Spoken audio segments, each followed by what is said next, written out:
Online match খেলার সময় যখন এই ম্যাচ খেলতে গেলাম তখন আমার মনে হইলো আমার টার স্টেগেন আছে, আমার আবার কি ভয়।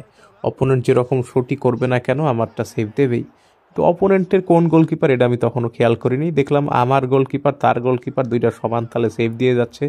কেউই গোল করতে পারতেছি না, যত রকম কষ্টই করি না কেন কোনো লাভ হয় না, যত রকম সম্ভাবনাময় চান্স ক্রিয়েট করি কোনো লাভই হয় না, সব বল সেভ হয়। অপোনেন্টের গোলকিপারকে আমি তখনও পর্যন্ত খেয়াল করি নাই, বাট তারপর যখন হাফ টাইম হইলো আমি খেয়াল করে দেখলাম অপোনেন্টেরও টার স্টেগেন আছে।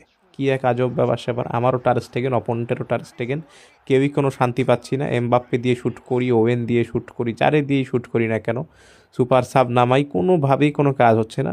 শটগুলো সেভ হচ্ছেই, যেখান থেকে যেই অ্যাঙ্গেলেই শ্যুট করি হওয়াগুলো সেভ দিয়ে দিচ্ছে।